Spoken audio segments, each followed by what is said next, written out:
कोई स्त्री ने जब अपनी दवा की पर्ची के साथ अपने बेटे की तरफ एक मुड़ा तोड़ा नोट भी बढ़ाया, तो ये एहसास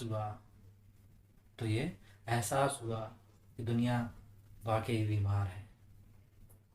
प्रोफेसर मणिमोहन की ये कविता यूं तो बड़ी छोटी और कम शब्दों में सीमित हो जाती है, मगर ये शब्द हमारे अंदर एक गहरा घाव कर जाते हैं। हमारे समाज की वास्तविक जो दृश्य है हमारे सामने रख देते हैं। कितनी बेरोजगारी समाज के अंदर, कितनी अराजकता फैली हुई है, वो हमारे भीतर कौन सी जाती है। प्रोफेसर मणिमोहन वर्तमान में गंजबासुदा में रहते हैं।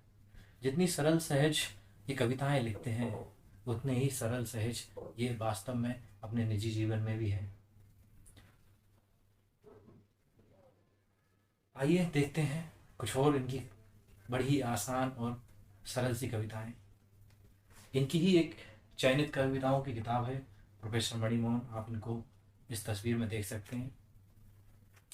स्रोंज से संबंधित हैं, जो जिला विदिशा के अंदर का आता है। एक इनकी कविता है बर्तन गिरने की आवाज। इस कविता में आप जिस तरीके से इस कविता से जुड़ते जाएंगे, आपको एहसास होता जाएगा किस तरीके से एक पति पत्नी के बीच का संबंध कितना मनोहर हो सकता है।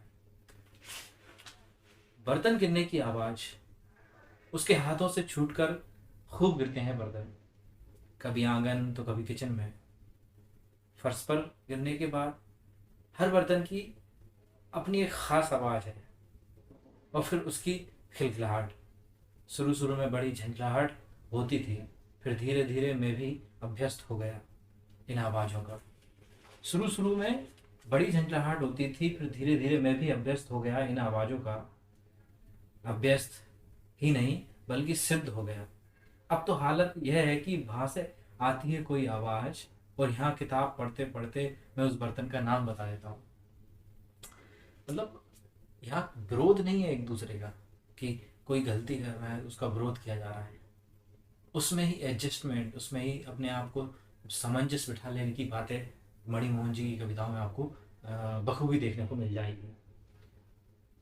धीरे धीरे ही सही, पर अब जान गया इसमें कुछ भी अजीब नहीं। हमारे हाथ से भी तो छूटती हैं चीज़ें, कभी कलम, कभी चश्मा, तो कभी कोई किताब। अब देखो ना, किताब कविता लिखते हुए ही छूट जाते हैं कितनी बार शब्द, प्रतीक, बिंब, मिथक, विचार छूट जाता है। कभी वक्त, तो कभी अर्थ छूट जाता है। कभी कभी तो हद हो जाती है, लिखते लिखते हुए हाथों से फिसल जाता है पूरी की पूरी, हाथों से फिसल जाती है पूरी की पूरी कविता। जैसे एक दिन किचन में उसके हाथ से फिसल गया, गिर गया था पानी से भरा हुआ मिट्टी का घड़ा, और फिर कई कई दिनों तक मन में बनी रहती है छूटी हुई कविता की अनुगूंज। बड़ी खूबसूरत कविता और बड़ी ही खूबसूरत रचना मणिमोहन जी अपनी कविताओं में लिखते हैं। एक दंत कथा है, अगर आप में से कोई भोपाल से या विदिशा से संबंधित हो, तो विदिशा के पास ही उदयपुर करके एक जगह है। किदवंती है कि ये मंदिर जो है और भोजपुर जो मंदिर है, ये दोनों के दोनों एक ही रात में बनाए गए हैं, और इस पर अलग अलग कहानियाँ आप इंटरनेट पर पढ़ सकते हैं। अब मणिमोहन जी का जो ओवरव्यू है इस मंदिर के ऊपर, वो एक कविता के माध्यम से उन्होंने बताया, दंत कथा। कविता का शीर्षक है दंत कथा। दंत कथा कहती है कि एक रात में पूरा हुआ था इस मंदिर का निर्माण। दंत कथा कहती है एक रात में पूरा हुआ था इस मंदिर का निर्माण। किस मंदिर का? उदयपुर। उदयपुर को केंद्रित करते हुए कविता है। दंत कथा यह भी कहती है कि उस रात गांव के बाशिंदों को चक्की पीसने की मनाही थी। बावजूद इसके किसी ने चला दी थी चक्की, और मुख्य कारीगर बदल गया था पत्थर की मूर्ति में। आप जाएंगे उस मंदिर पर तो ऊपर आपको एक कारीगर पत्थर का बना हुआ दिखाई देगा, प्रतीक। पत्थर के शिल्प में तब्दील यह कारीगर दूर से ही दिखता है, शिखर के एकदम करीब। दंत कथा तो दंत कथा है, पर इतना तो तय है, शिखर पर पहुंचकर पत्थर हो जाना मनुष्यता की सबसे बड़ी त्रासदी है। दंत कथा भी यही कहती है। बड़ी छोटी रचनाएं और प्यारी रचनाएं हैं। अब ये मैंने जैसा आपको शुरुआत में बताया कि अभी वर्तमान में गंज वासुधा में निवास करते हैं, और गंज वासुधा के लिए उन्होंने एक बड़ी खूबसूरत कविता लिखी है, कस्बा। इस कस्बे से होकर इस कस्बे से होकर जाने कितनी ट्रेन गुजरती है। ये कविता मैं उन दोस्तों के लिए खास तौर पर डेडिकेट करता हूँ जो गंज वासुधा से संबंधित है। तो गंज वासुधा के लिए मणिमोहन जी की लिखी हुई ये कविता, गंज वासुधा कस्बा। इस कस्बे से होकर जाने कितनी ट्रेन गुजरती है, पर दो चार को छोड़कर सब निकल जाती हैं धड़कती हुई। पर दो चार को छोड़कर सब निकल जाती हैं धड़कती हुई। प्लेटफॉर्म पर पैसेंजर ट्रेन का इंतजार करते मुसाफिर इनके नामों को लेकर सिर्फ कयास लगाते रहते हैं। कहते हैं इस कस्बे से होकर औसतन हर 15 मिनट में गुजरती है एक न एक थ्रू ट्रेन। हालांकि इन ट्रेनों से कटकर मरने वालों की पीएम रिपोर्ट में भी नहीं आता किस ट्रेन का नाम है। रात के वक्त जब सन्नाटे में डूब जाता है पूरा कस्बा रात के वक्त जब सन्नाटे में डूब जाता है पूरा कस्बा, लगभग अनियंत्रित हो जाती हैं ये बेनाम रेलगाड़ियां। आवाज की पटरियों पर धड़कती हुई ये घुस आती हैं कस्बे की तंग गलियों में। हमारे घरों की खामोशी, नींद और सपनों को रोनते हुए ये निकल जाती हैं दिल्ली और मुंबई की ओर अपने अपने सफ़र पर। बड़ी खूबसूरत रचना है। और दोस्तों, अभी तक भी आपने हमारा चैनल सब्सक्राइब नहीं किया है तो आप हमारे चैनल को सब्सक्राइब करें, लाइक करें और अपने दोस्तों के साथ शेयर करें इसी तरीके की कविताओं के लिए। आइए कुछ और कविताएं देखते हैं इन्हीं की लिखी हुई। थोड़ी सी भाषा, बड़ी खूबसूरत कविता है, बड़ी खूबसूरत कविता है। देखिए, बच्चों से बिताते हुए अंदर बची रह जाती है थोड़ी सी भाषा, बची रह जाती है थोड़ी सी भाषा प्रार्थना के बाद। थोड़ी सी भाषा बच जाती है अपने अंतरंग मित्र को दुखड़ा सुनाने के बाद। ये बड़ा खूब है। जब हम कई बार अपने दोस्तों को कुछ बात बता रहे होते हैं तो बात बताते बताते और जब वो दोस्त निकल जाता है या आप निकल आते हैं वहाँ से, तो हमारे मन में हमेशा एक कुछ ना कुछ अनछुए पहलू रह जाते हैं जो हमें लगता है कि यार ये बात तो बताना भूल ही गए। तो थोड़ी सी भाषा बच रह जाती है अपने अंतरंग मित्र को दुखड़ा सुनाते वक्त। किसी को विदा करते वक्त जब अचानक आ जाती है प्लेटफॉर्म पर धड़कती हुई ट्रेन, तो शोर में बिखर जाती है थोड़ी सी भाषा। चली जाती है थोड़ी सी भाषा किसी के साथ, फिर भी बची रह जाती है थोड़ी सी भाषा घर के लिए।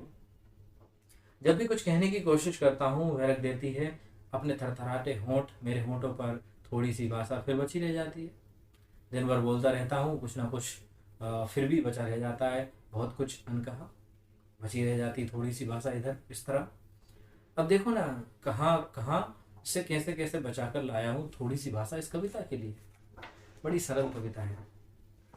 और मैंने अभी जो शुरुआत में पढ़ी थी, एक बूढ़ी स्त्री, वो तो जैसे मेरे घर में, मेरे दिल में एक घर बनाकर बैठी हुई है। एक अंतिम छोटी सी कविता और, इसके बाद फिर हम इनकी रचनाएं आपके लिए छोड़ देंगे।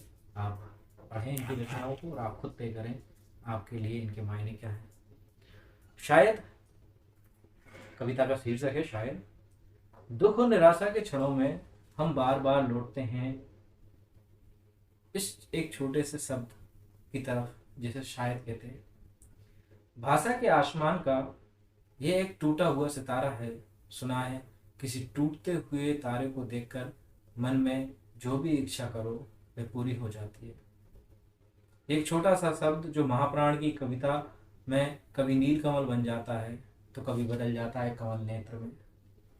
दुनिया के तमाम भाषाओं के अंधकार में मौजूद है ये शब्द, की तरह चमकता। ये एक छोटा शब्द जो बारिश, हवा, बर्फबारी के बीच ओ हेनरी की कथाओं में चिपका हुआ आयब की लताओं से घेरे रंग का पत्ता बनकर। शायद एक छोटी सी कविता और है जो इन्होंने दोस्त के लिए लिखी थी। मैं देखता हूँ अगर वो मुझे मिलती है तो मैं आपको वो भी सुनाता हूँ, फिर उसके बाद लोग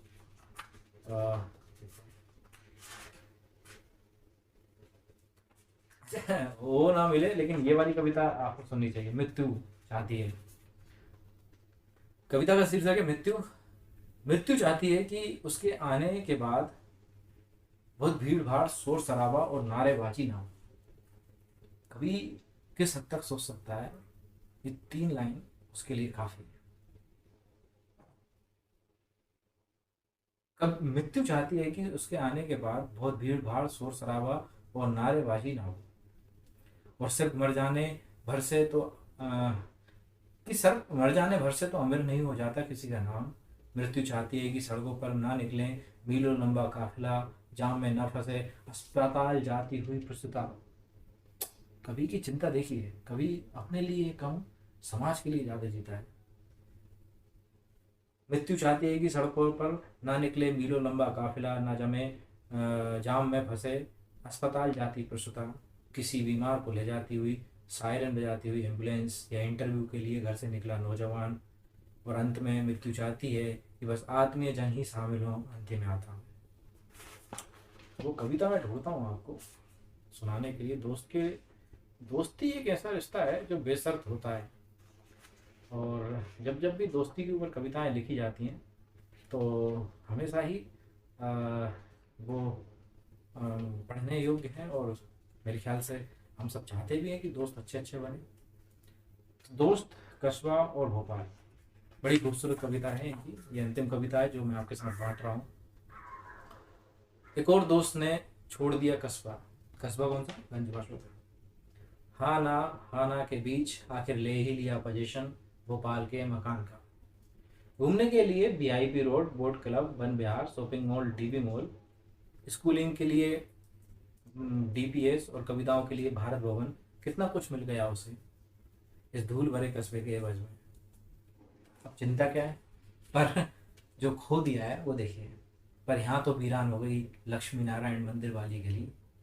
एक और मोहल्ला वीरान हुआ मेरे लिए, जिसे देखते देखते पेड़ की साख से गायब हुआ एक घोंसला। घोंसले से याद आया, हे कस्बा भी तो शायद एक घोंसला है